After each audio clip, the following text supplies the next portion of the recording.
Hello everyone, welcome to JPS platform. I am Vinay Rajput और engineering mechanics में मैंने last class में क्वेश्चंस करवाए हैं आपको, और उसमें मैंने यूपीएससी के आईएएस में जो वहाँ पे क्वेश्चन आ चुके हैं और कुछ क्वेश्चंस जो कॉन्सेप्चुअल क्वेश्चंस हैं मैंने उसको डिस्कस किया वेक्टर का। और वेक्टर में मैंने पहले आपको ज्योमेट्रिकल अप्रोच, एक एल्जेब्राइक अप्रोच, मैंने दो अप्रोच की बात की थी, तो आप समझ चुके होंगे मैंने किस अप्रोच की बात की है। अभी मैंने यूनिट वेक्टर के कॉन्सेप्ट को लाया नहीं है, तो वो हम लोग एल्जेब्राइक अप्रोच में लेके आएंगे, यूनिट वेक्टर को इंक्लूड करेंगे एल्जेब्राइक अप्रोच में, ठीक है ना। और मैंने बताया था कि एल्जेब्राइक अप्रोच कब यूज करते हैं, जब आपके पास 2, 3, 4, 5 वेक्टर जब हो जाते हैं तो उसकी एडिशन, उसकी सब्सट्रैक्शन वगैरह करना या मल्टीप्लिकेशन करना डिफिकल्ट हो जाता है उस अप्रोच से, जिस अप्रोच से आप ग्राफिकल अप्रोच से पढ़ते आए हो। तो हम लोग एल्जेब्राइक अप्रोच पढ़ते हैं फिर, ठीक है, ताकि चीजें आसान हो जाए। और कैसे होंगी आप देखोगे। तो मैं फिर इस क्लास में, इंजीनियरिंग मैकेनिक्स इस क्लास में, और जिस तरीके से मैं लेके चल रहा हूँ, जिस तरीके से क्वेश्चन पूछे जा रहे हैं, कॉन्सेप्ट चाहिए। अगर कोई जल्दी में है तो फिर मुश्किल है, ठीक है ना, आप समझ सकते हो। तो कॉन्सेप्ट चाहिए और कॉन्सेप्ट मैं डेवलप कर रहा हूँ। आप समझ चुके होंगे कि मैंने किस तरीके से लेके चला हूँ। और अब आपको मैं वेक्टर के बाद जस्ट इक्विलिब्रियम स्टार्ट करने वाला हूँ।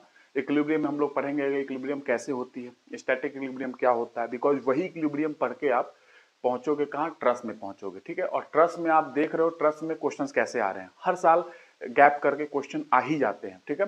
उसमें हम लोग सिविल इंजीनियरिंग के भी क्वेश्चन सॉल्व करेंगे, जहां जहां क्वेश्चन आए हुए हैं ट्रस के सारे क्वेश्चन सॉल्व करेंगे। और फ्री बॉडी डायग्राम वगैरह देखना है, क्योंकि फ्री बॉडी डायग्राम पे भी क्वेश्चन आए हुए हैं। अगर आपने देखा होगा, एक पिट है, उस पिट पे एक रोलर को ऊपर ले जा रहे हैं, तो इक्विलिब्रियम कंडीशन पे at the verge of motion what is the free body diagram of this roller, है ना, व्हील। तो उसके फ्री बॉडी डायग्राम में वो फ्रिक्शन की कॉन्सेप्ट थी कि फ्रिक्शन इंक्लूड करना है या नहीं करना है। अगर जो लोग सॉल्व किए होंगे क्वेश्चन उनको पता होगा कि आया था क्वेश्चन ये। तो मैं सब कराऊंगा, उसको सॉल्व कराऊंगा। पहले आप इक्विलिब्रियम समझे, इक्विलिब्रियम क्या होता है, रेस्ट क्या है, मोशन क्या है, वहीं पे मैं आपको समझाऊंगा। और फिर उसके बाद न्यूटन के लॉ वगैरह भी डील करने अपने को।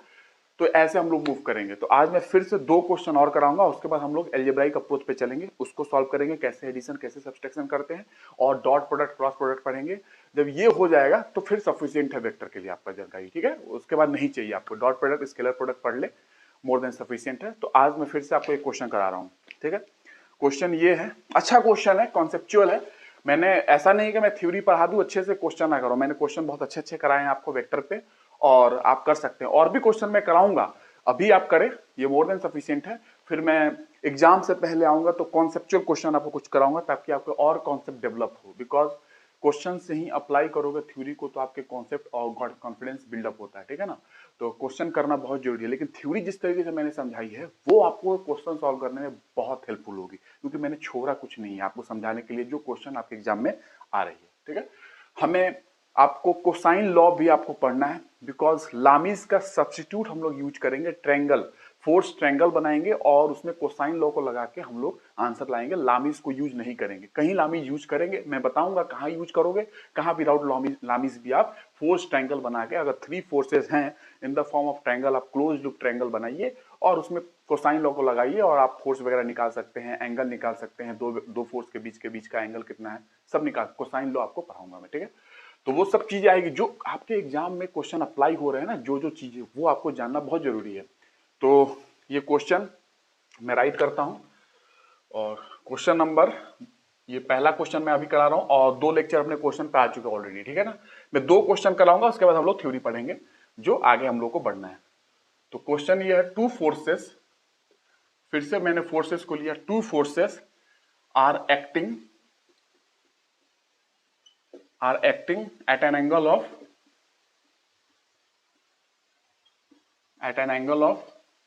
120 degree.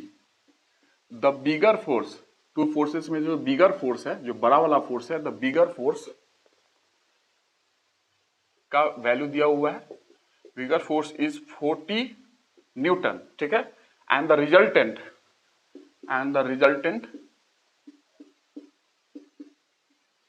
Resultant is perpendicular to the smallest one. देखो कितना प्यारा क्वेश्चन है, स्मॉलेस्ट वन। मैंने इस टाइप का कुछ कराया आपको याद होगा, मैंने क्यू को डबल किया था और फिर परपेंडिकुलर मैंने पी पे किया था, नया रिजल्टेंट को, न्यू रिजल्टेंट आई थी वो पी पे परपेंडिकुलर हुई थी, लास्ट क्लास में मैंने बताई थी उस चीजों को, ठीक है। तो स्मॉलर वन के परपेंडिकुलर है, तो पूछ रहा है कि बिगर फोर्सेस तो दिया है, स्मॉलर फोर्सेस निकालिए। द स्मॉलर फोर्स इज, ठीक है, तो बिगर फोर्स तो दे दिया, दो फोर्स है, बिगर फोर्स तो दे दिया आपको, ठीक है, और रिजल्टेंट भी दे दिया कि रिजल्टेंट स्मॉलर पे परपेंडिकुलर है, तो स्मॉलर फोर्स बताइए क्या है। ये बहुत अच्छा क्वेश्चन है, ठीक है ना, तो इसको सॉल्व करें।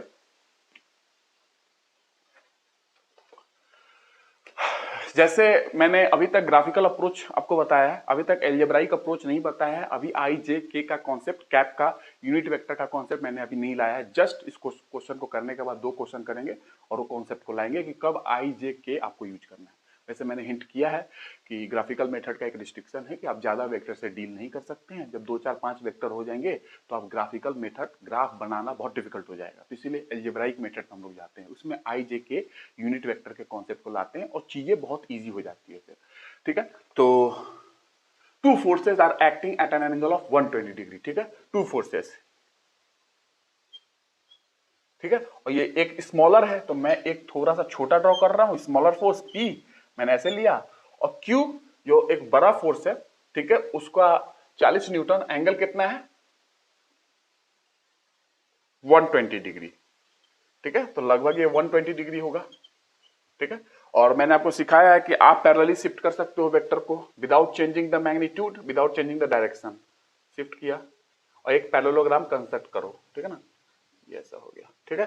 तो ऐसा आपने किया, इसमें आपको क्या मिला कि रिजल्टेंट जो है किसका परपेंडिकुलर है, perpendicular to small, smallest force है ना, स्मॉलर जो फोर है, स्मॉलेस्ट वन नहीं, स्मॉलर, स्मॉलर वन, ठीक है, स्मॉलर वन के परपेंडिकुलर, स्मॉलर कौन सा है पी, और ये क्यू थोड़ा सा आपको ये दिख रहा होगा, क्यू बड़ा फोर्स है, ठीक है, ये लेंथ मैंने ज्यादा दिखाई है, थोड़ा सा इसको और छोटा कर लो तो और लगेगा फीलिंग कि हाँ क्यू पी छोटा फोर्स है, क्यू ये जो ये वाली फोर्स है, क्यू ये बड़ा फोर्स है, और बिगर फोर्स का वैल्यू दिया हुआ है 40 न्यूटन, ठीक है, और पी की वैल्यू पूछी है स्मॉलर फोर्स की, तो इसमें रिजल्टेंट की बात की गई, तो रिजल्टेंट किसके परपेंडिकुलर है, स्मॉलर वन, ये स्मॉलर वन है, ये तो बड़ा वाला फोर्स है जिसकी वैल्यू दी हुई है, इसके परपेंडिकुलर, यानी कि पी, ये भी पी है, पैरेलली शिफ्ट किया आपने, ये क्यू तो ये भी क्यू है, सेम मैग्नीट्यूड में सेम डायरेक्शन में है, तो ये भी आपका पी ही है, इस पे परपेंडिकुलर, ठीक है, तो मान लो कुछ ऐसा, ठीक है, कुछ ऐसा परपेंडिकुलर 90 डिग्री हो गया, ठीक है, इस पे परपेंडिकुलर है, ये क्या है रिजल्टेंट, जो कि पी पे परपेंडिकुलर, ये पी पे परपेंडिकुलर हो गया, जस्ट मैंने शिफ्ट किया था पैरेललोग्राम लो, मैंने आपको सिखाया है, रिजल्टेंट परपेंडिकुलर उस पे। तो पूछा गया है कि क्या इसका स्मॉलर फोर्स की वैल्यू होगी, तो देखो ये 120 डिग्री है, तो पूरा कितना डिग्री होगा 180, ये 120 है तो ये 60 डिग्री होगा, ठीक है, 60 डिग्री, ठीक है। उसी तरीके से आप अगर इसको देखोगे तो ये और ये एक ही लाइन है, और ये हॉरिजॉन्टल एक है, तो ये सेम 60 डिग्री होगा, समझ में आ रही होगी, ये और ये सीधा लाइन सेम, ठीक है, समझ में आ रही होगी, 60 डिग्री वो भी होगा, ठीक है। तो ये 60 डिग्री हो गया। अब आपको देखना है इसमें कि परपेंडिकुलर जब भी आएगा तो राइट एंगल ट्रायंगल का ध्यान देखना है कि कहां राइट एंगल ट्रायंगल आपको दिख रहा है। देखो एक राइट एंगल ट्रायंगल आपको दिख रहा होगा, ये वाली, ठीक है, तो इसको ड्रॉ करो। जैसे रिजल्टेंट परपेंडिकुलर है ना, तो मैं इसको ऐसे ड्रॉ कर रहा हूं, रिजल्टेंट ये हो गया, और ये एक पी फोर्स है जिसपे परपेंडिकुलर है वेक्टर पी, और ये क्यू हो जाएगा, ठीक है, ये क्यू, ये समझ में आ रहा है। देखो मैंने रिजल्टेंट है, रिजल्टेंट किस पे परपेंडिकुलर, पी पे, तो ये मैंने राइट एंगल ट्रायंगल उठाया, ये रिजल्टेंट है किस पे परपेंडिकुलर है, पी पे, सेम चीज, ठीक है, दिख गया। और ये क्यू एक हाइपोटेन्यूज का काम करेगा, ठीक है, तो एक राइट एंगल ट्रायंगल बन गया। जस्ट मैंने परपेंडिकुलर दिखे तो आपको राइट एंगल ट्रायंगल कहीं ना कहीं निकलेगी और कुछ ना कुछ रिलेशन निकलेगा, ठीक है। तो वो पी पे परपेंडिकुलर है, जो मैंने यहां दिखाया था सेम दिख रहा है, ये क्यू जो हाइपोटेन्यूज बन गया राइट एंगल ट्रायंगल का, ठीक है। तो वहां पे आपको दिखाना है कि क्यू कितना है, बिगर फोर्स है ना क्यू, 40 न्यूटन दिया हुआ है, यही पी निकालना है, ठीक है। और ये बताओ कितना एंगल है, ये 60 डिग्री दिख रहा है, बताओ क्यू और पी के एंगल कितना है। देखो ये क्यू है, ये क्यू है, ये क्या है पी, तो पी और क्यू के बीच एंगल कितना है, पी और क्यू के बीच का एंगल कितना है 60 डिग्री। जस्ट मैंने वही ड्रॉ किया है जो कि आपको यहां से भी दिख रहा होगा, ये क्यू और ये पी हॉरिजॉन्टल लाइन, ये पी, उसके बीच का एंगल 60 डिग्री, समझ में आ गया।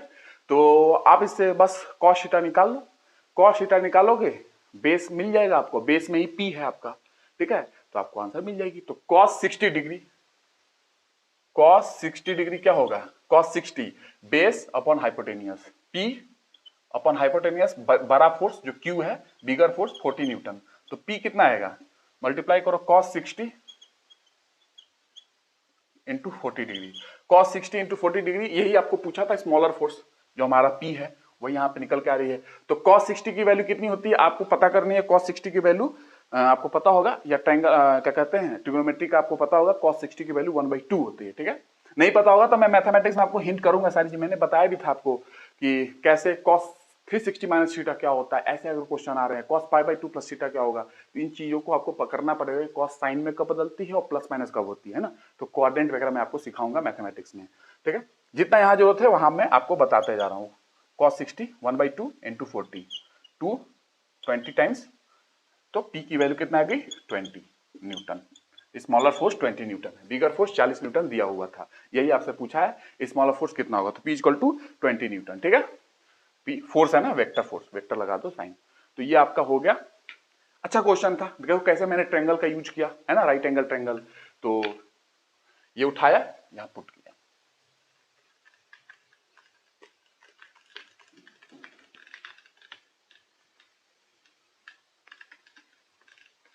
ठीक है। एक और क्वेश्चन करते हैं, लेकिन पता है इस क्वेश्चन में रिजोल्यूशन करना है आपको, मैंने अभी रिजोल्यूशन सिखाया नहीं है, लेकिन आप सिंपली समझ सकते हो। कोई भी एक फोर्स को रिजॉल्व करके दो कंपोनेंट में, मैंने इस पे आपको ध्यान होगा तो मैंने रिजोल्यूशन के कॉन्सेप्ट की बात की थी, कंपोनेंट में तोड़ना। मैंने जब करंट को प्रूफ किया था कि करंट एक स्केलर क्वांटिटी है, तो मैंने वहां पर आपको बताया था कि एक करंट है, उसको दो कंपोनेंट में तोड़ोगे, I cos theta I sine theta, resolve कर दिए, और वो दो करंट को जोड़ोगे कंपोनेंट को, तो वो आई मिलना चाहिए। यही तो मतलब है ना, कंपोनेंट का क्या मतलब होता है, आई एक करंट है, उसको दो कंपोनेंट में तोड़ दिया, I cos theta I sine theta, in I cos theta I sine theta दो कंपोनेंट में तोड़ दिया, अगर दोनों कंपोनेंट को जोड़ोगे तो क्या मिलना चाहिए, आई मिलना चाहिए, वही आई, क्योंकि यही आई का तो कंपोनेंट है दोनों, I cos theta I sine theta. तो कंपोनेंट करना, रिजॉल्व करना आपको आना चाहिए। लेकिन फिर भी मैं ये क्वेश्चन करा रहा हूं क्योंकि मैं आपको कंपोनेंट सिखाऊंगा, बहुत सिंपल है, ठीक है ना। 3D में भी सिखाऊंगा कंपोनेंट कैसे करते हैं, 2D में भी, कुछ नहीं, बहुत एकदम इजी है रिजॉल्व करना वेक्टर को। तो एक क्वेश्चन पहले करते हैं, उसके बाद मैं आपको सिखा भी दूंगा। एक क्वेश्चन में आप दिमाग लगाओ कि आप क्या सीख रहे हो इसमें। On a rigid body, a force of 10 Newton is apply. ठीक है, एक रिजिड बॉडी आप जानते हो ना, इंजीनियरिंग मैकेनिक्स में मैंने रिजिड बॉडी का ही एजम्पशन दिया है, कारण सब कुछ मैंने पिछले क्लासेस में यही बताते आ रहा हूं। देखो सब टर्म आ रही है क्वेश्चन में, in the horizontal direction and another force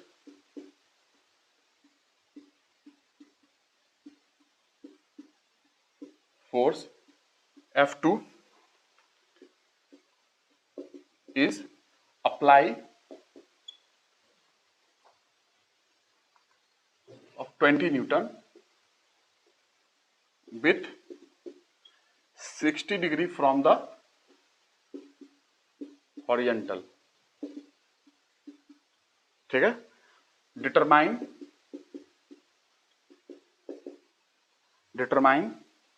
the resultant force. इसमें अभी आएगी कुछ आपको ट्रिक, क्या इसमें मैं आपको डिटरमाइन करने को दे रहा हूं, रिजल्टेंट फोर्स वेक्टर, ठीक है, its magnitude and its direction. यही पे ट्रिक है, इट्स डायरेक्शन कहां से पूछ रहा हूं मैं, फ्रॉम द वर्टिकल से मैं पूछ रहा हूं, है ना, हॉरिजॉन्टल से नहीं एंगल निकालना है। डायरेक्शन कहां से, डायरेक्शन मतलब एंगल निकालनी है वर्टिकल से। ठीक है, ये क्वेश्चन है। On a rigid body of force of 10 Newton is applied in the horizontal direction and another force F2 is applied of 20 Newton with 60 degree from the horizontal से determine the resultant force vector magnitude, और उसकी direction बतानी है vertical से। ठीक है, horizontal से नहीं, एंगल बताना है वर्टिकल से। ठीक है, तो ये क्वेश्चन है, इसको लिख लो, मैं आपको सॉल्व करता हूं।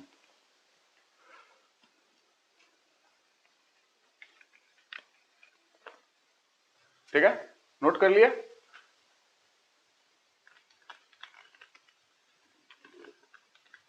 ज्यादा टाइम नहीं ले रहा हूं क्योंकि सॉल्व करना है, वो अपने को थ्योरी भी पढ़ना है, बट क्वेश्चन मैं भी जो भी करा रहा हूं, जो मैंने पढ़ाया है उसी के आधार पर मैंने क्वेश्चन कराया है, और क्वेश्चन मैंने आपको अच्छे खासे करा दिए। देखो एक रिजिड बॉडी है, कोई भी आर्बिट्रेरी शेप आप ले सकते हो। रिजिड बॉडी आप समझते हो रिजिड बॉडी कौन सी बॉडी होती है, मैंने बहुत बार जिक्र किया है। एक F1 फोर्स आपको पता है, मैंने बताया हॉरिजॉन्टल लग रही है F1 10 न्यूटन, ठीक है। एक F2 फोर्स लग रही है, ठीक है। हॉरिजॉन्टल से कितना डिग्री एंगल है, 60 डिग्री है ना, 60 डिग्री 60 डिग्री F2 फोर्स, और F2 फोर्स कितना दिया है 20 न्यूटन, ठीक है। ये आपको पता है। F1 F2 आपको जो मेरे क्वेश्चन में दिया है वही मैंने लिख दिया यहाँ पे, ठीक है। क्वेश्चन में यही दिया हुआ, आपको समझ में आ रही है, हॉरिजॉन्टल से 60 डिग्री, ठीक है। अब आपको क्या करना है कि इसका रिजल्टेंट निकालना है इन फोर्स सिस्टम का, और तो इसको एक काम करो, आप ट्रायंगल बना सकते हो, एक ट्रायंगल बनाओ, ठीक है। और ये F2 इसी को रिजॉल्व करना है, जो मैं बता रहा था ना आपसे, इसी को रिजॉल्व करना है। तो इसको आप ऐसे लिख सकते हो, F2 वेक्टर को एक काम करो, मैं आई जे कैप अभी सिखाने वाला हूं आपको, लेकिन अभी आप समझ जाओ कि इस डायरेक्शन में यूनिट वेक्टर आई होगा हॉरिजॉन्टल डायरेक्शन में, एक्स डायरेक्शन में, और वाई डायरेक्शन में यूनिट वेक्टर जे होगा, ठीक है। तो इस फोर्स को एक्स में रिजॉल्व किया तो क्या हुआ, F2 को रिजॉल्व किया एक्स में Fx आई कैप, F2 को रिजॉल्व किया वाई में तो F2 Fy जे कैप। आई कैप यूनिट वेक्टर है इस डायरेक्शन में, जे कैप यूनिट वेक्टर है वर्टिकल डायरेक्शन में, वाई डायरेक्शन में, ठीक है। इस F2 फोर्स को मैंने रिजॉल्व किया, ठीक है। तो F2 का रिजोल्यूशन क्या, तो F2 Fx में क्या होगा, इसका कंपोनेंट इधर लो, ठीक है ना। और मैं सिखाने वाला हूं आपको, चिंता ना करो, इसका मतलब क्या, प्रोजेक्शन करना है एंगल का, ठीक है। कॉस मतलब प्रोजेक्शन होती है, एक्चुअली कॉस थीटा प्रोजेक्शन, तो F2 cos theta, F2 cos 60 degree, ठीक है, ये हो गया। और F2 साइन 60 डिग्री, ठीक है, ये हो गया। ये समझ में आ गया। F2, ये मैंने F2 को रिजॉल्व कर दिया दो कंपोनेंट में, F2 खत्म। अब इसका दो कंपोनेंट x में और y में मैंने ले लिया, x में F2 का cos थीटा और इधर sin थीटा, ठीक है। और मैं अभी सिखाऊंगा, अभी तो आना है आपको एल्जेब्राइक मेथड में। ये हो गया, ठीक है, F2 cos 60, F2 sin 60, ठीक है, ये हो गया। तो ये F2 cos 60, F2 कितना है 20 cos 60, cos 60 कितना होगा 1/2, ठीक है। और F2 20 sin 60 √3/2, ठीक है, ये हो गया। जे कैप में था, ये आई कैप में था, ठीक है। आई कैप मतलब एक्स डायरेक्शन में यूनिट वेक्टर है ये, ठीक है। तो ये हो गया 10, ये 10√3, तो 10 + 10√3, ये हो गया, ये F2 हो गया, ठीक है। ये आई कैप में, ये जे कैप में, ठीक है। ये आई में इतना आ गया, जे में, आई मतलब कि हॉरिजॉन्टल डायरेक्शन में, एक्स डायरेक्शन में, जे मतलब वर्टिकल डायरेक्शन, वाई डायरेक्शन में यूनिट वेक्टर है, ठीक है। ये आपको मिल गया। अब आप इसको यूज करो F1 को, क्या मैं जो रिजल्टेंट निकलने वाली है वो क्या है, F1 हो गया, और ये F1 और ये इसको लाओ यहाँ पे शिफ्ट कर दो, मैंने सिखाया है बहुत बार, ये F2 हो गया, ठीक है। तो रिजल्टेंट क्या होगा, ये ट्रायंगल, समझ गया, ट्रायंगल लॉ, ठीक है, F रिजल्टेंट। तो ये F1 हो गया, ये F2 हो गया, और ये आपको पता है क्या लेते थे हम लोग, हॉरिजॉन्टल से रिजल्टेंट का एंगल अल्फा था, ठीक है, ये अल्फा हो गया। और ये आपको दिख रहा होगा, ये हॉरिजॉन्टल, ये F2, ये हॉरिजॉन्टल, ये F2 कितना 60 डिग्री, ठीक है, 60 डिग्री। ये समझ में आ गया। सेम मैंने यहाँ पे पुट किया, हॉरिजॉन्टल से कितना एंगल है, तो ये है। तो ये रिजल्टेंट आपको निकालना है, और एंगल ये वाली नहीं चाहिए, आपको पता है ना, वर्टिकल से चाहिए, मैंने सिखाया था ना, यही इसमें थोड़ा सा आपको ध्यान रखना, क्योंकि आप एंगल हमेशा हॉरिजॉन्टल से निकालते हो। तो वो F2 है, ये F1 है। अब देखो, अगर टोटल रिजल्टेंट निकालना है आपको, रिजल्टेंट फोर्स, ठीक है, तो यहां से आपको देखो एक्स डायरेक्शन में ये एक फोर्स है, और ये एक फोर्स है आई में, मतलब एक्स में ही है, ठीक है ना। तो दोनों को जोड़ो, 10 इधर और 10 ये, 20 आई कैप, ठीक है, क्योंकि ये 10 न्यूटन किस में है, आई डायरेक्शन में ना, आई कैप में ना, हॉरिजॉन्टल में है ना, और ये भी आई कैप क्या है, हॉरिजॉन्टल डायरेक्शन आपने डिफाइन किया है ना, यूनिट वेक्टर। तो इसीलिए 10 और 10 20, अब प्लस 10√3, क्योंकि जे में कोई और कोई फोर्स नहीं है, जे में सिर्फ इसी का एक कंपोनेंट है 10√3, ये F2 में, ये F1, ये दोनों को मैंने जोड़ा तो ये मिल गया, ठीक है। दोनों डायरेक्शन में मैंने कंपोनेंट को जोड़ दिया, ठीक है, एक्स में और वाई में। तो ये 20i + 10√3 ये हो गया। अब ये रिजल्टेंट फोर्स है जो आपको निकालना था, रिजल्टेंट फोर्स। इसकी मैग्नीट्यूड की बात करो तो मैग्नीट्यूड क्या निकलेगा, मैग्नीट्यूड मैंने सिखाया ना, बस ऐसा करो और ये स्क्वायर रूट ले लो, 20² + 10√3 का होल स्क्वायर, ठीक है। ये स्क्वायर रूट करोगे रिजल्टेंट फोर्स आ गया। इसका रिजल्टेंट आप कैलकुलेटर में सॉल्व कर सकते हो, 26.45 न्यूटन, 26.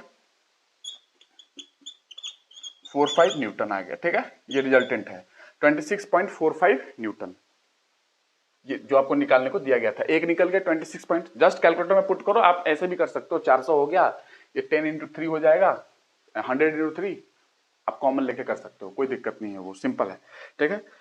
जो मेन क्वेश्चन है वो यहाँ पे है, जो बोला गया है एक्चुअली, ये रिजल्टेंट है। आपने रिजल्टेंट निकाला, मैग्नीट्यूड आ चुका है, ठीक है। रिजल्टेंट का डायरेक्शन देखो, ये डायरेक्शन में इसका एंगल आपको निकाल के देना है, ठीक है। तो चलो मैं इसको रब करता हूं थोड़ा, ये समझ में आ गया कैसे कैसे मैंने किया, ठीक है। ये इसको मिटाता हूं सिर्फ, क्योंकि इस डायग्राम का फोटो तो यहां बन चुका है ट्रायंगल के फॉर्म में, है ना। अब देखो, ये रिजल्टेंट एफ आर, ठीक है। इस रिजल्टेंट का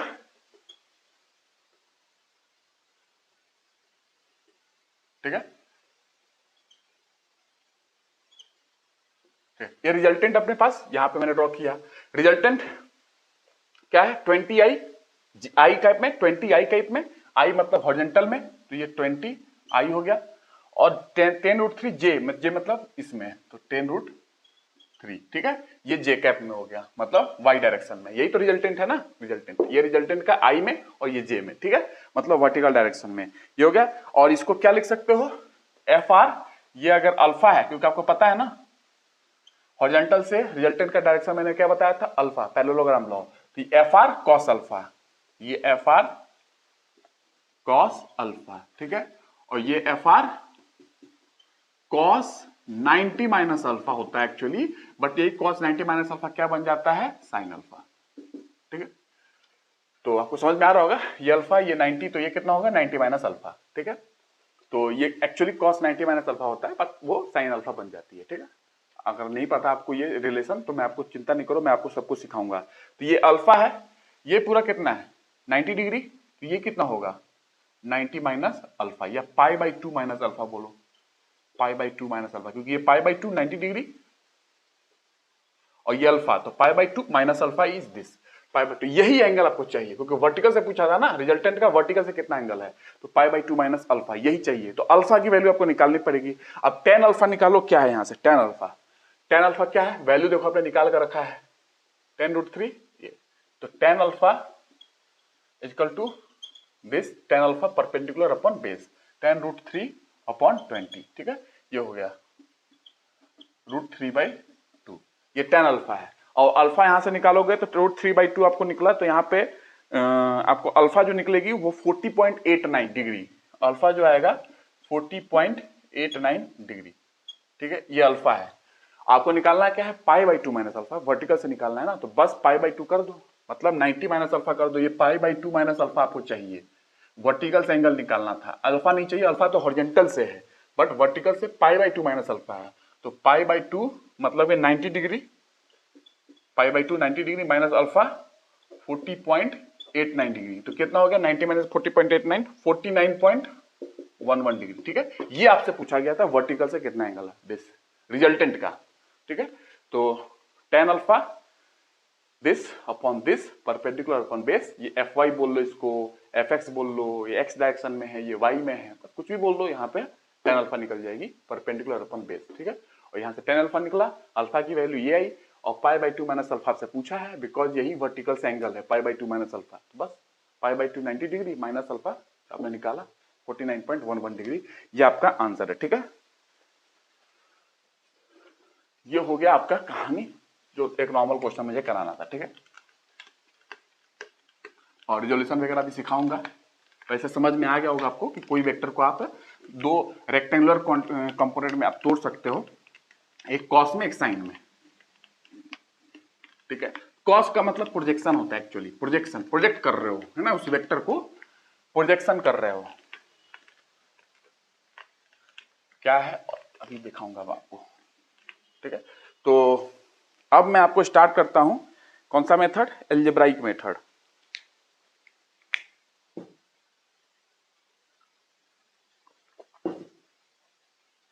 representing vectors in an algebraic way. Graphical method पढ़ लिया, ग्राफ आपने देखा पूरा, ग्राफ से हम लोगों ने डील किया, ट्रायंगल बनाया, पैरेललोग्राम बनाया, एक तरीके से ग्राफिकल मेथड है।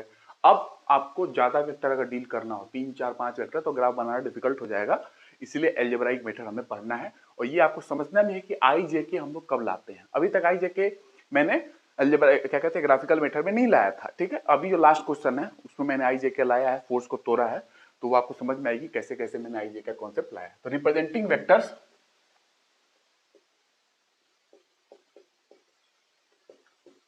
वेक्टर्स इन एन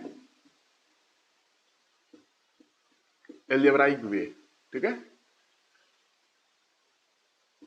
आप रिप्रेजेंट कर रहे हैं वेक्टर को एल्जेब्राइक वे में, और ये जो आप एल्जेब्राइक वे में रिप्रेजेंट कर रहे हो, इससे क्या होगा कि representing vectors in algebraic way would make addition and subtraction. तो एडिशन और सब्सट्रैक्शन है वेक्टर का, टू वेक्टर का, वो इजी हो जाती है। कब? जब आप when we deal with many many vectors, बहुत सारे वेक्टर्स आप डील करने लगोगे, तो एडिशन और सब्सट्रैक्शन जो आप वेक्टर को करते आ रहे हो, ट्रायंगल लॉ में आपने किया, मैंने a प्लस माइनस बी करके सब्सट्रैक्शन सिखाया था आपको, special case of addition and subtraction का, तो वो यहाँ पे इजी हो जाएगा जब मेनी मेनी वेक्टर से, बहुत सारे वेक्टर से आप डील करोगे। कैसे? देखो यहाँ पे यूनिट वेक्टर को मैं आपको लेकर आता हूँ।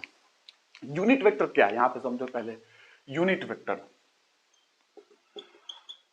कोई भी वेक्टर है, पहले वेक्टर समझो फिर से, मैंने बहुत समझाया है, यहाँ पे थोड़ा सा लिंक है तो मैं बता दूं, ठीक है। सिंप्लीफाइड मैग्नीट्यूड होगा और उसकी डायरेक्शन होगी, यही है ना वेक्टर नॉर्मली, उसका मैग्नीट्यूड उसका डायरेक्शन। यूनिट वेक्टर क्या है? मैग्नीट्यूड होगा और उसकी डायरेक्शन होगी। यूनिट वेक्टर क्या है? यूनिट का मतलब क्या है यहाँ पे? 1, तो मैग्नीट्यूड 1 और डायरेक्शन है, कुछ डायरेक्शन है, ठीक है। क्या डायरेक्शन है? कोई भी डायरेक्शन हो सकता है, कोई भी डायरेक्शन हो सकता है इसका, उस वेक्टर के डायरेक्शन में, जो भी वेक्टर आप ले रहे हो उस वेक्टर का डायरेक्शन में आप इसको ले सकते हो, क्योंकि कोई बदलाव नहीं करेगा, डायरेक्शन है इसके पास, मैग्नीट्यूड 1 है। तो किसी में भी अगर 2 है या 2 into 1 है, क्या हुआ अंतर? 2 ही तो है बस। तो ये इसको ऐड करने से कोई वैल्यू चेंज नहीं होती है, लेकिन इसको ऐड करोगे तो ये 2 क्या हो जाएगा ना, ये 2 क्या, अगर ये यूनिट वेक्टर है, उसकी मैग्नीट्यूड 1 है, तो ये इसकी डायरेक्शन मिल जाएगी, क्योंकि डायरेक्शन है, तो ये एक तरीके का बन जाएगा वेक्टर। अभी तक तो 2 है तो स्केलर है, लेकिन आपने अगर आई लगा दिया तो 2i कैप हो गया एक तरीके से, 2 मतलब मैग्नीट्यूड हो गया, और ये i मतलब क्या होगा? डायरेक्शन दे रहा है, ठीक है ना, आई कैप डायरेक्शन दे रहा है, क्योंकि यूनिट वेक्टर को हम ऐसे कैप के फॉर्म में दिखाते हैं, जैसे एन कैप हो गया ऐसा, है ना, आई कैप, जे कैप, के कैप, तो कैप के फॉर्म में दिखाते हैं। तो ये कैप जो है ना, कैप, इसका मतलब क्या है? Unit vector. यूनिट वेक्टर का मतलब मैग्नीट्यूड 1 डायरेक्शन है, तो ये अगर 2 के पास मैग्नीट्यूड है, आई कैप है, यूनिट वेक्टर है ये, इसकी डायरेक्शन क्या होगी? कोई भी डायरेक्शन हो सकती है, ठीक है। मैग्नीट्यूड क्या होगा? 1, तो आपने मल्टीप्लाई किया 2i cap, magnitude into direction हो गया, यूनिट वेक्टर की डायरेक्शन होती है सिर्फ, तो ये एक तरीके का वेक्टर बन गया। ये हम लोग यूज करते हैं, बहुत अच्छा चीज है कि यूनिट वेक्टर में सब 2 है, मल्टीप्लाई किया 1 से, 1 2 ही रहा, चेंज नहीं किया, तो यूनिट वेक्टर भी यही खासियत है, क्योंकि मैग्नीट्यूड 1 है उसके पास, तो डायरेक्शन दे देता है, मैग्नीट्यूड चेंज नहीं करता यूनिट वेक्टर किसी भी वेक्टर में। तो ये इसकी यूज होती है, मैं कैसे होती है बता रहा हूं आपको, ठीक है। अभी तक जो समझे उसको ध्यान रखना, धीरे धीरे आपको समझाऊंगा। तो ये यूनिट वेक्टर जिसकी मैग्नीट्यूड 1 और डायरेक्शन है, ठीक है। अब मैं आपको दिखाता हूं कि कैसे आप कार्टेशियन कोऑर्डिनेट सिस्टम में इसको यूज करोगे। कार्टेशियन कोऑर्डिनेट सिस्टम, तो यूनिट वेक्टर को आप डिफाइन करोगे तो ऐसे लिखोगे, यूनिट वेक्टर कैप, हैट लगाओगे ऊपर 1, मैग्नीट्यूड 1 ऐसे दिखाओगे, और डायरेक्शन इसका कुछ है, ठीक है। तो डायरेक्शन कुछ भी हो सकता है, कुछ भी हो सकता है डायरेक्शन, ठीक है, डायरेक्शन। तो ये हैट है, ये कैप बोलते हैं इसको, हैट या कैप, ठीक है। तो ये यूनिट वेक्टर है। अब आपको सीखना है कि कैसे आप इस यूनिट वेक्टर का यूज करोगे, और कार्टेशियन कोऑर्डिनेट सिस्टम में आपको चलना है, ठीक है। तो कार्टेशियन कोऑर्डिनेट सिस्टम में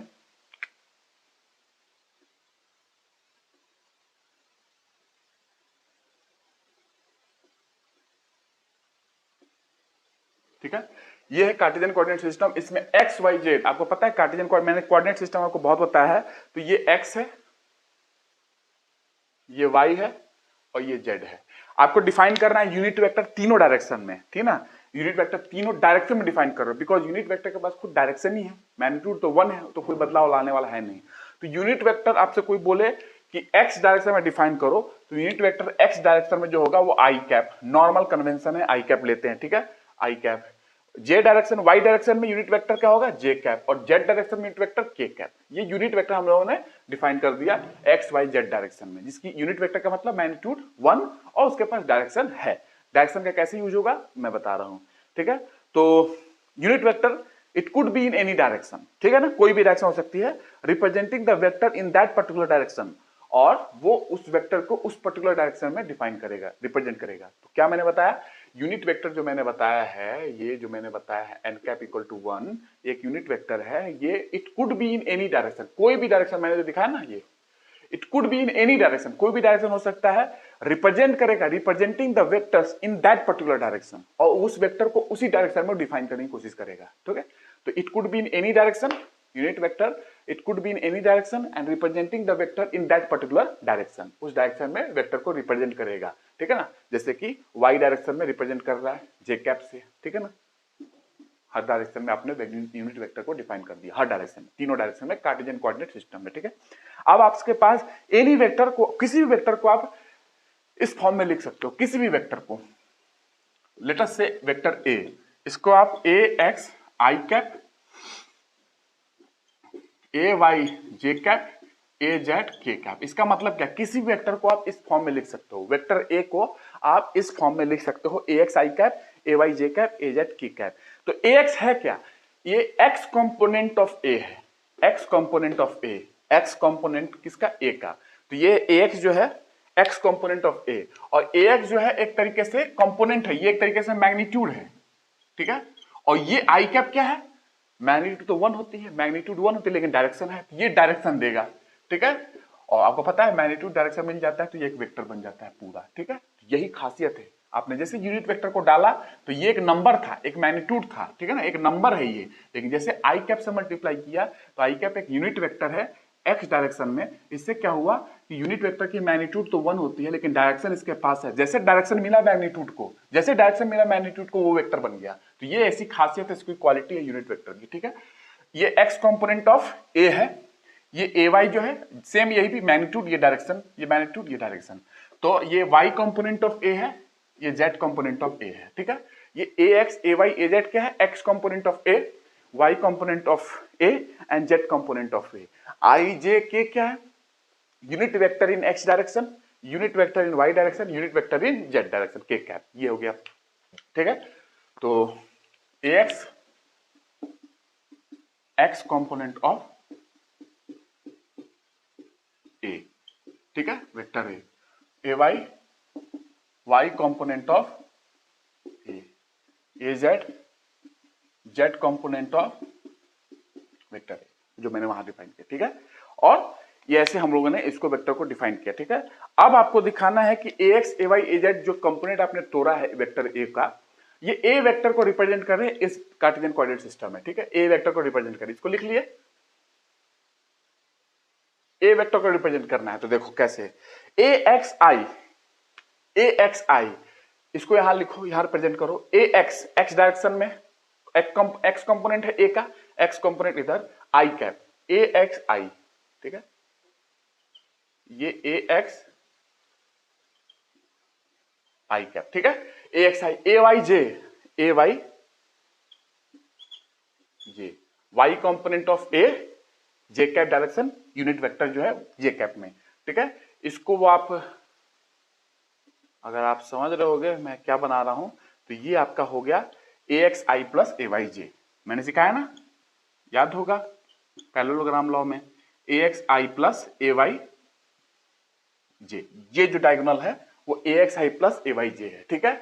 और ये डायरेक्शन में क्या है, ए जेड के, ये कंपोनेंट जो मैंने बताया है ना, Z component of A into के कैप, के कैप जेड कैप, जेड के डायरेक्शन में यूनिट वेक्टर है के कैप, ठीक है। तो ए जेड के, ठीक है, तो ए जेड के, तो A X I plus A Y Z, तो ये हो गया, ए जेड को जोड़ोगे तब जाके ए मिलेगा। ए जेड कैसे, वर्टिकल, तो यहां से वर्टिकल जोड़ दो, शिफ्ट करो, इसको पैरेलली शिफ्ट कर सकते हो, कोई दिक्कत नहीं है। तो पहले मैंने A X plus A Y को जोड़ा, ये हमारा मिला, और उसमें ए जेड जोड़ना है, तो ए जेड को यहां से लाके अपने वर्टिकल जोड़ दिया, ये है ना ए जेड वर्टिकली, तो ये ए जेड वर्टिकल जोड़ दिया आपने, ठीक है। वर्टिकल यहां भी ले जा सकते हो, कोई दिक्कत नहीं है, ये ए जेड हो गया, ए जेड के, तो क्या हो जाएगा आपका A vector A X I plus A Y J plus A Z K, A X I plus A Y J plus A Z K, this is the vector A. ठीक है, जो मैंने यहां पे दिखाया है A X I plus A Y Z this, अब plus this, ये वर्टिकल मैंने शिफ्ट किया यहाँ पे ए जेड के को, ये और ये आपका वेक्टर जो है ये जो है ये कौन सा वेक्टर है, ए वेक्टर है जो मैंने वहां पे दिखाया है। तो इस तरीके से आप वेक्टर को रिप्रेजेंट कर सकते हो कार्टेशियन कोऑर्डिनेट सिस्टम में। ठीक है, ये ए वेक्टर है, तो ए वेक्टर जो आपको समझ में आ रही है ए वेक्टर क्या होता है यहाँ पे समझ में आ गया, ऐसे रिप्रेजेंट कर सकते हो आप यहाँ पे कार्टेशियन कोऑर्डिनेट सिस्टम में। ठीक है, तो जस्ट मैंने आप कहोगे कि जैसे मैंने बताया था कि वेक्टर एडिशन कॉम्यूटेटिव होता है, A plus B equal to B plus A, तो मैंने A X plus A Y पहले जोड़ा है, देन ए जेड को जोड़ा है। आप कुछ भी कर सकते हो, पहले ए वाई जोड़ लो, ए जेड जोड़ लो, फिर एक एक्स को जोड़ लो। ठीक है, कोई मैटर नहीं करता है, सेम ही आएगा क्योंकि वेक्टर एडिशन कॉम्यूटेटिव होता है। A X plus A Y जोड़ रहे हो या पहले ए वाई प्लस ए जेड जोड़ लो फिर बाद में ए एक्स जोड़ लो, कोई मैटर नहीं करता है, क्योंकि मैंने सिखाया है कि वेक्टर एडिशन कॉम्यूटेटिव होता है, A plus B equal to B plus A. ठीक है, तो रिवर्स कर सकते हैं, तो आप ऐड कर सकते हैं, कोई फर्क नहीं पड़ेगा। ठीक है, तो ये आपको समझ में आ गया। अब इसका एक एग्जांपल लेता हूं। ठीक है, ये वेक्टर ए है, अब यही वेक्टर ए मैं आपको सिखाऊंगा रिजोल्यूशन के दौरान 3D में, जैसे 3D है ना, एक्स वाई जेड मैंने लिया है ना कार्टेशियन कोऑर्डिनेट सिस्टम में, तो मैं आपको दिखाऊंगा कि कैसे वहां हम लोग डील करते हैं। ये ध्यान रखना, ये बहुत काम आएगी सारी चीजें, ये नहीं तो मैं ऐसे भी डायरेक्ट आके आपको सीधा डॉट प्रोडक्ट बता देता, लेकिन जरूरी है आपको जानना। ठीक है, तो एक एग्जांपल लेता हूं वेलोसिटी का, मैं उसमें ले रहा हूं आई प्लस 3j प्लस 4k। ठीक है, इसको रिप्रेजेंट करना है कोऑर्डिनेट सिस्टम, जैसे ए आपने किया था ना ए X I plus A Y J plus A Z के, तो इसी को रिप्रेजेंट करना है वेलोसिटी वेक्टर को कार्टेशियन कोऑर्डिनेट सिस्टम में। तो देखो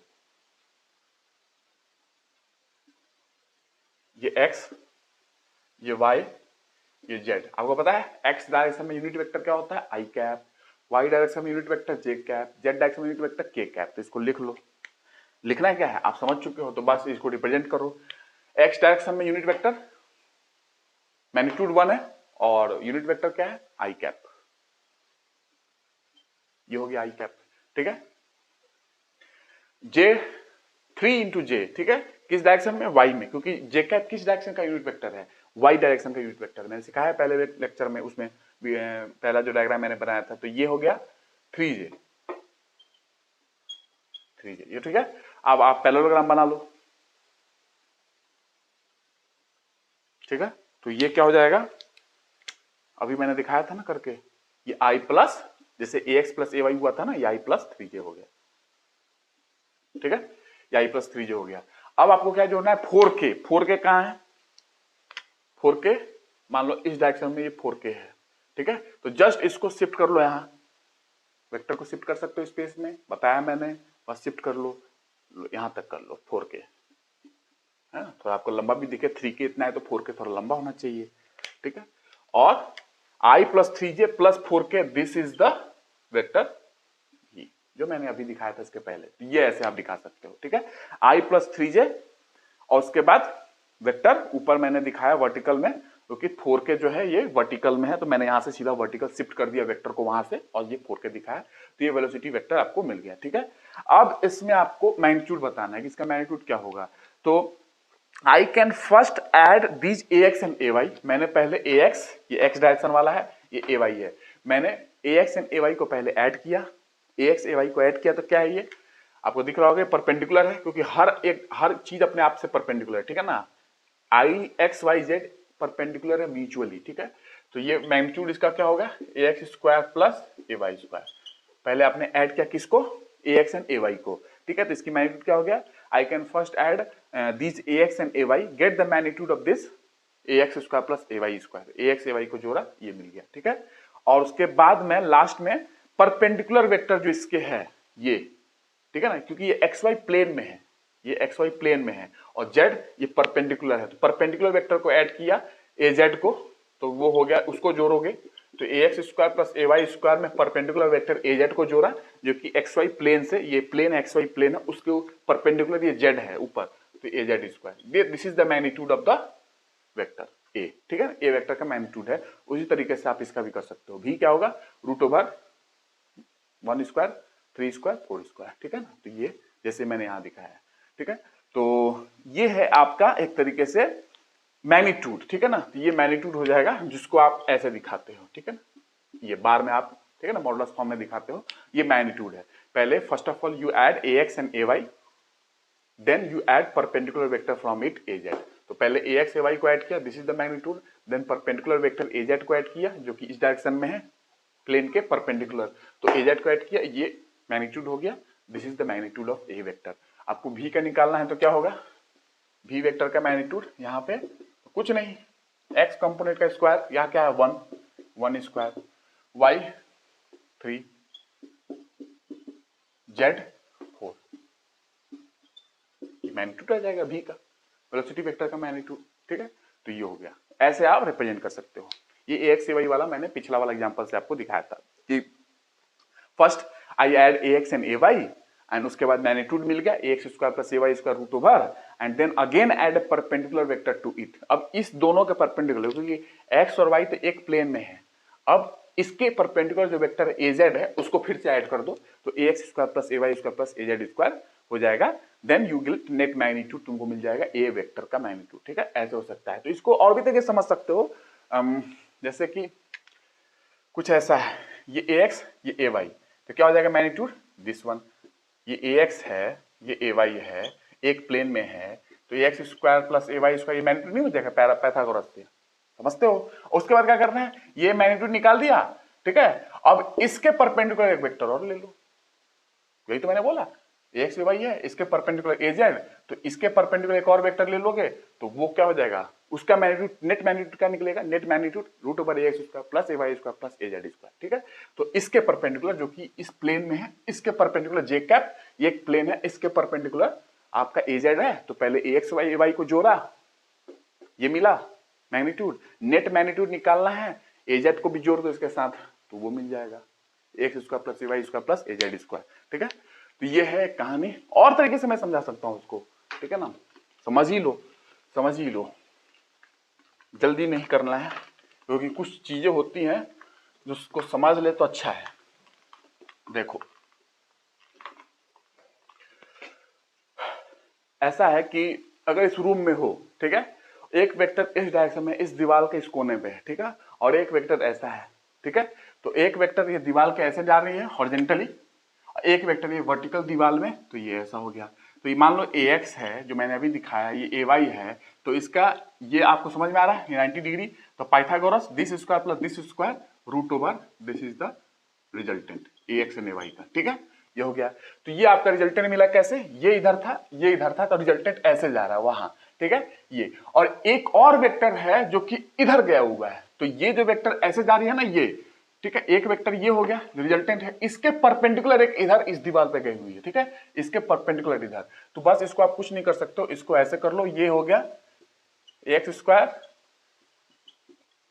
प्लस ay स्क्वायर, और इसके परपेंडिकुलर एक और वेक्टर है az, ठीक है, जो मैंने यहां दिखाया है, ये ax ये ay, तो ये दिखा ax ay, इसका रिजल्टेंट ये गया, तो ये रिजल्टेंट जा रहा है, और ये जो रिजल्टेंट जा रहा है ना, ये जो रिजल्टेंट जा रही है ऐसे, इसके परपेंडिकुलर एक और वेक्टर है ऐसा, समझ में आ रही है, ये जो ऐसे जा रही है तिरछे, ये दिख रहा है ना, इसके परपेंडिकुलर ये ax स्क्वायर ay स्क्वायर होगा रूट ओवर, ये az है, ये परपेंडिकुलर जो मैंने दिखाया था उस वाले में, ax ay जोड़ा परपेंडिकुलर az, तो ये होगा ax square plus ay square root over, ये परपेंडिकुलर az एक और है इधर, az परपेंडिकुलर है, जस्ट इसको मैंने यहाँ पे ऐसे दिखा दिया, इसको, ठीक है, इसको ऐसे करके दिखा दिया, ठीक है, तो सेम परपेंडिकुलर दिख रहा है ना, ये ऐसे है परपेंडिकुलर, ये, और एक वेक्टर दीवार में देखो, ये दीवार में ऐसे जा रहा है, और ये दीवार का ये वाला सेम पर पैरेलल देखो, ये ऐसे, तो परपेंडिकुलर है, ठीक है। तो ये हो गया एक दूसरे से परपेंडिकुलर है ना, ax square plus ay square ये हो गया ये लाइन, और az ये हो गया एक दूसरे से परपेंडिकुलर, तो यही तो मैंने दिखाया है, ax square plus ay square ये हो गया, और एक दूसरे से परपेंडिकुलर 90 डिग्री पे, ठीक है, az, ठीक है ना, ये हो गया x square plus ay square, az किधर है इधर परपेंडिकुलर 90 डिग्री, तो ये तो दिखाया है 90 डिग्री पे az है, तो फिर ये क्या होगा resultant ax square plus ay square plus az square, ठीक है, az स्क्वायर, ये हो गया। यही मैंने दिखाया आपको, दीवार पे भी समझा दिया मैंने कि ये ax हो गया, ये ay हो गया, ये रिजल्टेंट, ये और इसका एक और उधर az जो कि परपेंडिकुलर होगा इस रिजल्टेंट का, तो ये दिस परपेंडिकुलर, यहां से az, यहां पे मैंने दिखा दिया, एक ये है परपेंडिकुलर az, तो वही मैंने पिछले डायग्राम में भी सिखाया था आपको, सेम चीज है। ठीक है, पहले ax को जोड़ा, फिर ay को जोड़ा, एक प्लेन में है, और जस्ट थर्ड az को जोड़ दिया, तो नेट रिजल्टेंट आपको मिल गया दिस। ऐसे ही रिजल्टेंट निकाला जाता है। तो I can add first ax and ay, get the magnitude of this ax square plus ay square root over, and again add a perpendicular vector. ठीक है ना, again add a perpendicular vector az। तो मैंने इस diagram को मैंने घुमा के दिखाया है, कंप्यूटर ये ऐसा है, ये परपेंडिकुलर ऐसा है az। ठीक है, ये ठीक है, तो इसको मैंने ऐसे दिखाया है, ऐसा लो, इसको ऐसे पलट दो और देखो ये। ठीक है, तो ये और ये उसका हो गया रिजल्टेंट, नेट रिजल्टेंट। ठीक है ना, नेट रिजल्टेंट, नेट मैग्नीट्यूड आपका आ गया ए कैप का, ये ए कैप का नेट मैग्नीट्यूड क्या आ गया, ax square plus ay square plus az square. ठीक है, हर तरीके से समझ सकते हो, कोई दिक्कत नहीं इसमें। अब आपको समझना है कि कोई वेक्टर को आपने रिप्रेजेंट किया किस फॉर्म में, इसको रद्द करता हूं। ये मैंने सिर्फ और सिर्फ समझाया कि मैग्नीट्यूड कैसे निकल रही है 3D में। ठीक है ना, दीवार वाले से ध्यान रख लेना, समझ में आ जाएगी।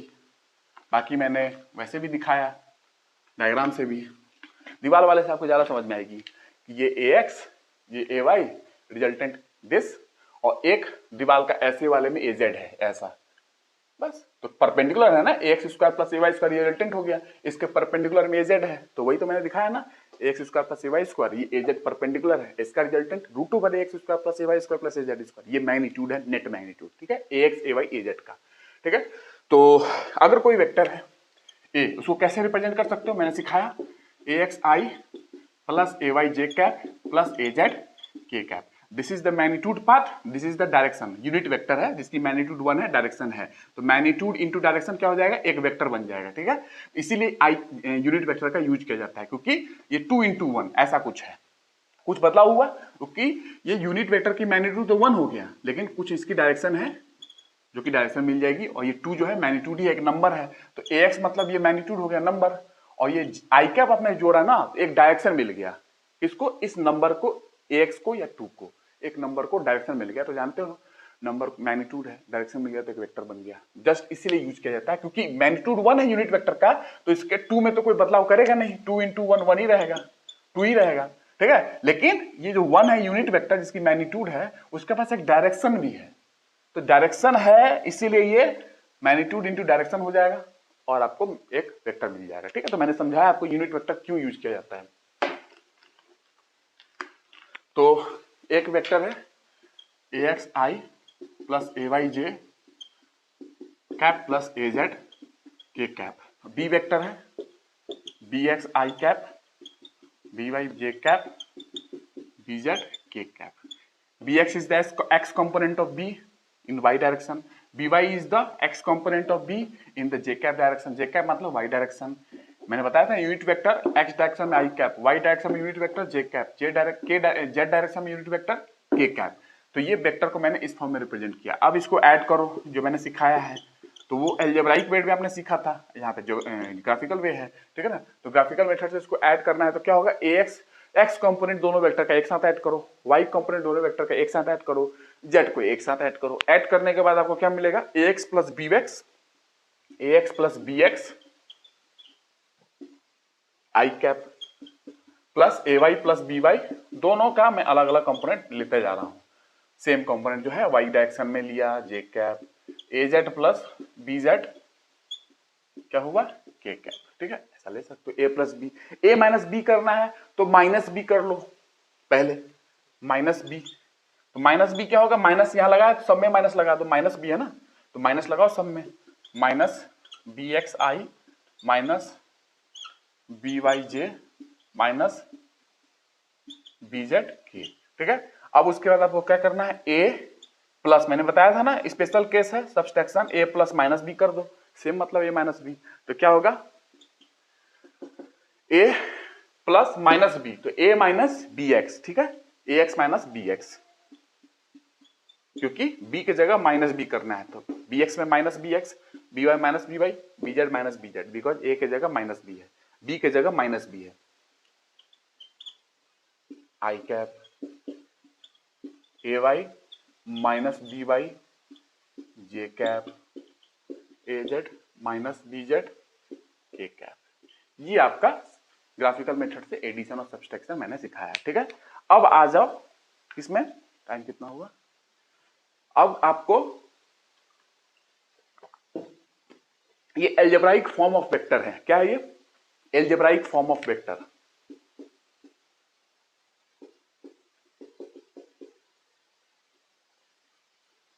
आपने उससे पहले क्या सीखा था? ग्राफिकल फॉर्म में, ठीक है। ये एल्जेब्राइक फॉर्म है। अब यहां से आप product of vector, dot product and cross product को समझ सकते हो, ठीक है। और वो मैं अगली क्लास में बात करूंगा। लेकिन इस लेक्चर में मैंने जो यूनिट वेक्टर बताया, यूनिट वेक्टर वो वेक्टर होता है जिसकी मैग्नीट्यूड 1 है, डायरेक्शन उसके पास एनी डायरेक्शन, कुछ भी डायरेक्शन हो सकती है, और वो डायरेक्शन आपको फायदा क्या देगा? ये एक मैग्नीट्यूड है, नंबर हो सकता है 2, 3, लेकिन आई कैप आपने लगाया ना, तो नंबर के साथ आई कैप मैग्नीट्यूड 1, लेकिन डायरेक्शन मिल जाएगा। आई कैप के पास डायरेक्शन है, यूनिट वेक्टर है ना आई कैप, किस डायरेक्शन का? आई डायरेक्शन, एक्स डायरेक्शन का यूनिट वेक्टर है। तो एक्स डायरेक्शन का यूनिट वेक्टर है तो डायरेक्शन तो एक्स है, लेकिन मैग्नीट्यूड 1 है, तो ये ए एक्स आई कैप मतलब एक्स डायरेक्शन का आपको कंपोनेंट दे रहा है ए का। ये ए वाई क्या है? एक्स डायरेक्शन में X component, Y component of A, A Z क्या है? जेड कंपोनेंट ऑफ ए, लेकिन ये आई जे के कैप यूनिट वेक्टर है उस डायरेक्शन का। आई वेक्टर, आई कैप यूनिट क्या कहते हैं? यूनिट वेक्टर किस डायरेक्शन का? एक्स डायरेक्शन का। जे कैप यूनिट वेक्टर है वाई डायरेक्शन का, के कैप यूनिट वेक्टर है जेड डायरेक्शन का। तो ये यूनिट वेक्टर आपको इसलिए ऐड करना पड़ता है, ठीक है। तो आप समझ रहे होंगे कि यूनिट वेक्टर क्यों ऐड करते हैं। और आपको अगर और समझना है कि यूनिट वेक्टर का कॉन्सेप्ट क्या है, तो आपको क्या करना है कि इसको फील जो मैंने दिया ना आपको, वो फील आपको लेना पड़ेगा कि कैसे आपको ये समझना है कि किस किस डायरेक्शन में कौन कौन से वेक्टर होते हैं, ठीक है। तो यूनिट वेक्टर का कॉन्सेप्ट समझ में आ चुका है। अब आप क्या समझना है? Dot product and cross product. बस इन वेक्टर को लेना है और प्रोडक्ट करना है। डॉट करेंगे स्केलर प्रोडक्ट होगा, क्रॉस प्रोडक्ट करेंगे वेक्टर प्रोडक्ट होगा। ये नेक्स्ट क्लास में बात करूंगा, अगली क्लास में। और आपको ये चीजों पे ध्यान देना है जो मैंने समझाया है। ये कब आई जे कैप लेके आते हो, एल्जेब्राइक फॉर्म में लेके आते हो, तब लेके आते हो, ठीक है। बाकी आप उसने पहले क्या समझा आपने, इसके पहले ग्राफिकल मेथड आपने समझा, जो मैंने डायग्राम के थ्रू बताया, triangle law, polygon law, parallelogram law.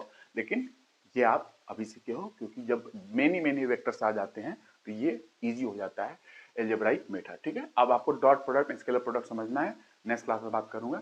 Thank you. और बस पढ़ते रहिए, और बस इसको थॉट में लाना है कि क्या मैंने सिखाया है। मैंने जो सिखाया है, जो मैग्नीट्यूड निकालना आपने देखा होगा, मैंने ये और ये दिखाया, उससे भी सिखाया। और मैंने एक क्या कहते हैं, ये कार्टेशियन कोऑर्डिनेट बना के ए एक्स ए वाई को जोड़ा, उसका मैग्नीट्यूड निकाला। फिर नेट मैग्नीट्यूड जोड़ने के लिए मैंने ए वाई परपेंडिकुलर वेक्टर को जोड़ दिया, परपेंडिकुलर कंपोनेंट को जोड़ दिया। उसके बाद net magnitude A X square plus A Y square plus A Z square निकाला। तो ग्राफिकल भी समझाया और एक प्रैक्टिकल भी आप समझ ले कि ऐसे हो सकता है दीवालों के थ्रू, ठीक है। कॉर्नर को लेके आपने समझ लिया।